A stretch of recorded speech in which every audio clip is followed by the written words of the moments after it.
Eight class. Good morning. तो प्यारे बच्चों, हम कौन सी पुस्तक पढ़ रहे थे? भारत एक खोज। भारत एक खोज में हमने पार्ट 3 पढ़ना शुरू किया हुआ है। पार्ट 3 के हमने 26 पेज तक पढ़ लिया। आज हम पढ़ेंगे पेज नंबर 27। कौन सा पेज पढ़ेंगे? 27। थोड़ा थोड़ा पढ़ रहे हैं हम, तो ये पुस्तक में से भी आपका प्रश्न उत्तर आएंगे और पैसेज भी आ सकता है। तो आज निकाल लो बुक, पेंसिल हाथ में रखो।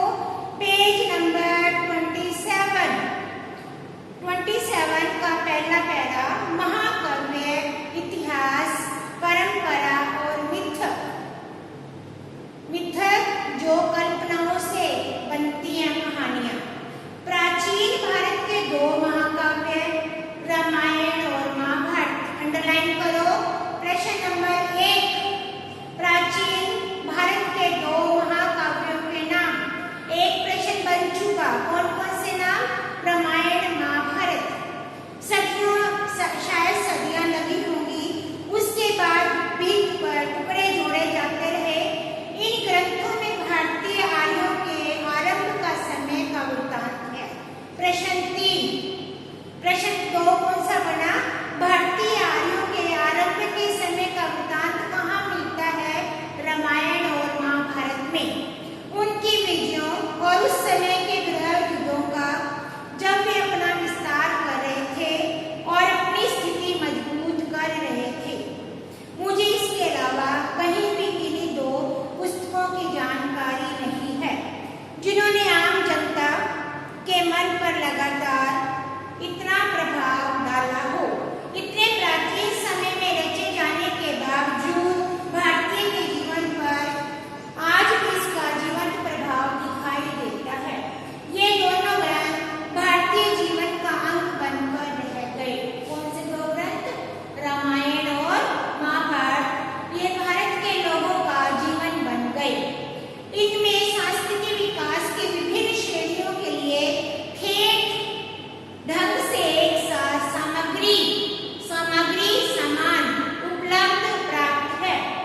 अर्थात उच्चतम बुद्धिजीवी से लेकर उच्चतम ऊपर विद्वान लोग, साधारण अनपढ़ और अशिक्षित देहाती तक के लिए, कि इसको अनपढ़ भी पढ़ सकता है, देहाती भी पढ़ सकता है।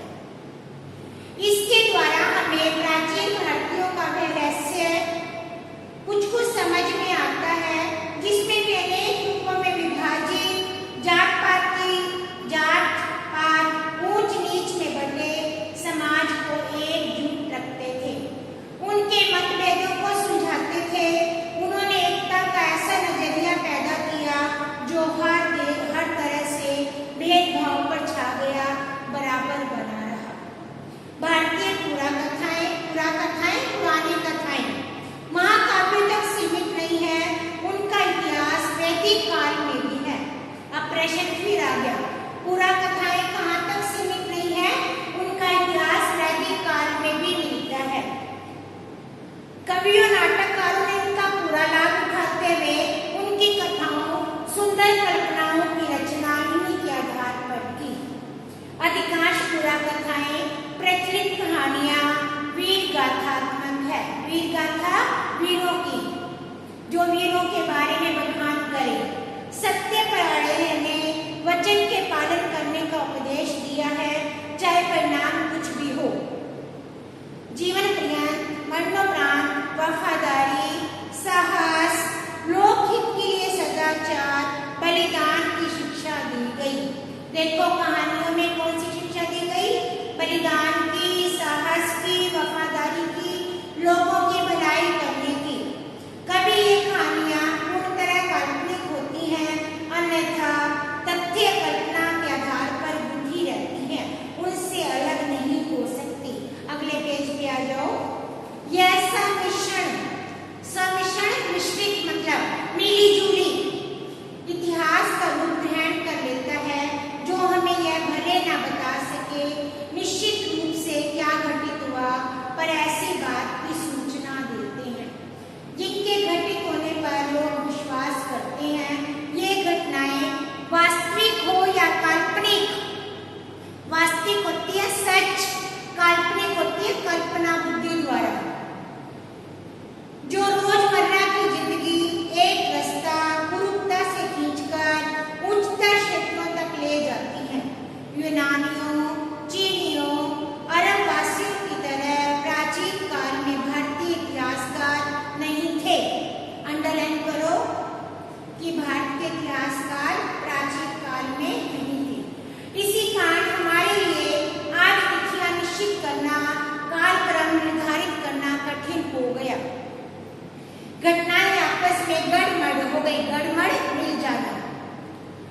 बहुत धीमी गति से आधुनिक विद्वान धैर्यपूर्वक भारतीय इतिहास की भूल भुलैया के सूत्रों की खोज कर रहे हैं।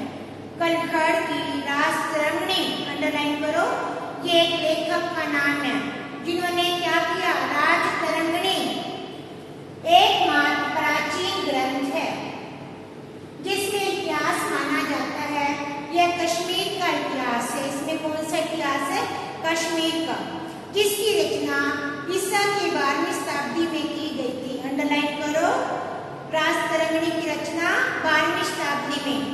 बाकी महाकाव्यों, अनेक ग्रंथों, समकालीन अभिलेखों, शिलालेखों, कलाकृतियों, इमारतों के अवशेष, सिक्कों, संस्कृत साहित्य के विशाल संग्रह से सहायता लेनी पड़ती है।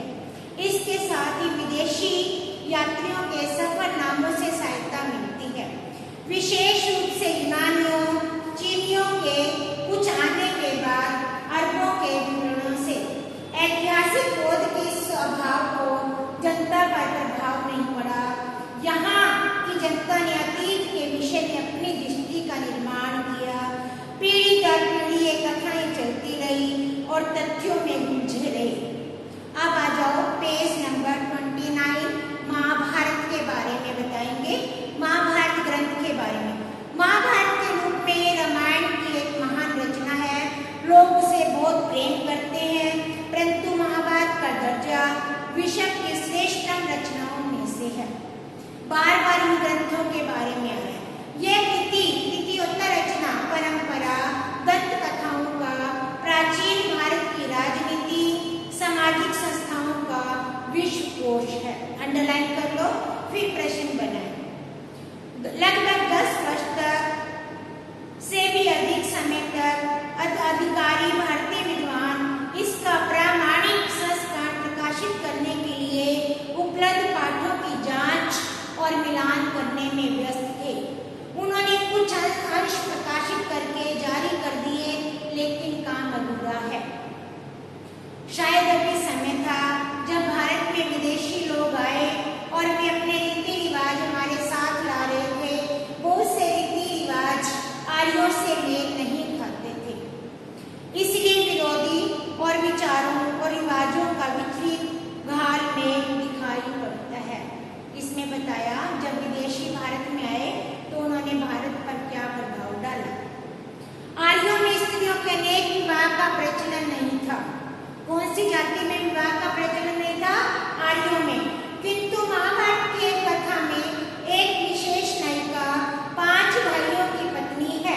और ये तो सबको पता ही है, दुर्योधन, भीम, अर्जुन, सहदेव, नकुल, इनकी पत्नी कौन थी? द्रौपदी। महाभारत में 5 पतियों की पत्नी थी ना द्रौपदी। धीरे धीरे यहाँ मौजूद आदिवासियों के साथ नए लोग आने लगे और वे घुल मिल गए। वैदिक धर्म में संशोधन किया गया और समेट कर चलने के लिए आधुनिक हिंदी धर्म निकला। यह संभव हो सका क्योंकि बुनियादी नजरिया यह जान पड़ता है सत्य पर किसी का एकाधिकार नहीं हो सकता। उसे देखने और उस तक पहुंचने के बहुत से रास्ते हैं, इसलिए सब तरह अलग अलग, यहाँ तक कि विरोधी विश्वासों को भी सहन कर लिया गया। महाभारत में हिंदुस्तान की बुनियादी एकता पर बल देने की कोशिश की गई और भारत के नाम पर भारतवर्ष नाम पड़ा। अंडरलाइन करो, प्रश्न पड़ा। भारत का नाम किसके नाम पर पड़ा? भारत के नाम पर। इसकी और नाम भी है, भारत के और नाम रेखांकित करो। आर्यव्रत यानी आर्यों का देश, किंतु यह नाम मध्य भारत में विद्या। अगला पेज पे आ जाओ, पेज नंबर 30। पर्वत तक फैले उत्तर भारत के इलाके तक सीमित था। रामायण की कथा दक्षिण में आर्यों के विस्तार की कहानी है। यह विराट गृह युद्ध जो बाद में हुआ, इसका वर्णन महाभारत में किया गया। उसके बारे में मोटे तौर पर अंदाजा लगाया जा सकता है। वह ईसा पूर्व 14वीं शताब्दी के आसपास हुआ होगा। वह लड़ाई भारत पर एकाधिकार स्थापित करने के लिए लड़ी गई थी। इसी लड़ाई में एक अखंड भारत की अवधारणा बनी। अवधारणा के अनुसार आधुनिक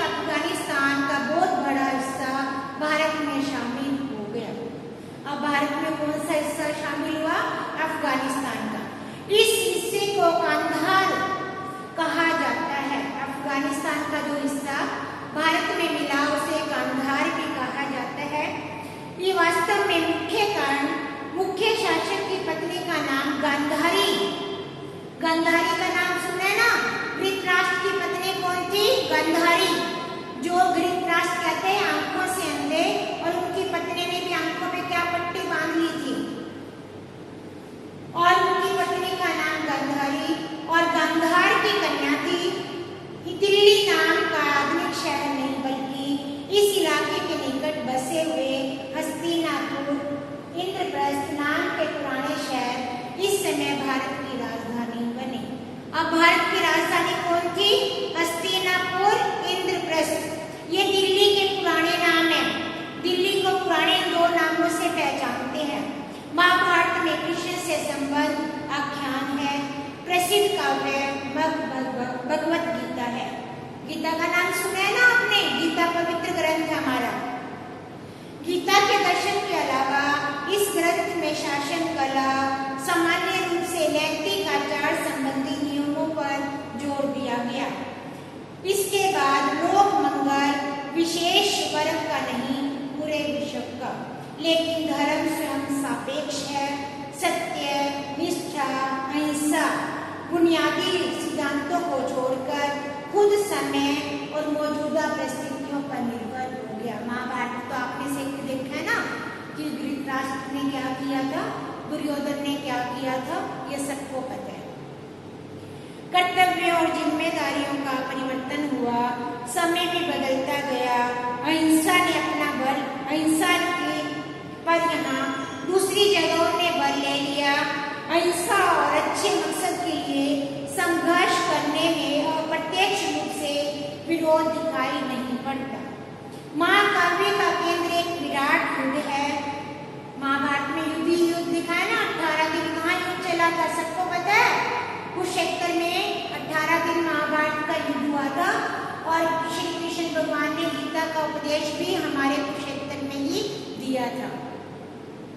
महाभारत एक ऐसा शब्द समृद्ध भंडार है जिसमें अनेक चीजें ढूंढी जा सकती हैं। यह विविधतापूर्ण, भरपूर, खटखटाती जिंदगी से सरोबार है। यह नैतिक शिक्षा की पुस्तक नहीं है। इसमें मिलने वाले एक एक शब्द हमें सीख देते हैं। कौन से शब्द?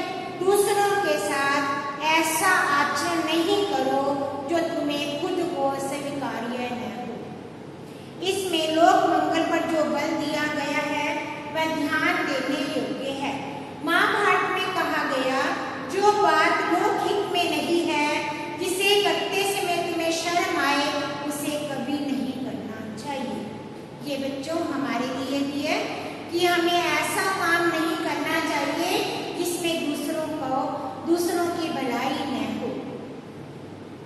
सच्चाई, आत्मसंयम, तपस्या, उदारता, अहिंसा, धर्म का पालन जाति सफलता के साधन है। सफलता के साधन रेखांकित करो, कौन कौन से हैं? सच्चाई, आत्मसंयम, तपस्या, उदारता, अहिंसा, ये हमारे सफलता के साधन हैं। जाति और कुल नहीं, जाति हमारी सफलता नहीं दिलाएगी। धर्म जीवन अमरता से बड़ा है। सच्ची आनंद के लिए दुख भोगना पड़ता है। धर्म के पीछे दौड़ने वाले पर व्यंग किया गया है। रेशम का कीड़ा अपने धन के बोझ से ही मरता है। अंत तक एक जीवित और विकासशील जनता के लिए आदेश है। अंडरलाइन करो, असंतोष प्रगति का प्रेरक है। तो प्यारे बच्चों, आज हमने यहाँ तक पढ़ा, अब महाभारत पढ़ा, इसके बाद है भगवत गीता। तो आज हम यहीं तक पढ़ेंगे, तो आप बेटा इसको दोबारा पढ़ लेना। और ये बहुत अच्छी पुस्तक है, ये हमारी नॉलेज को बढ़ाएगी। तो धन्यवाद।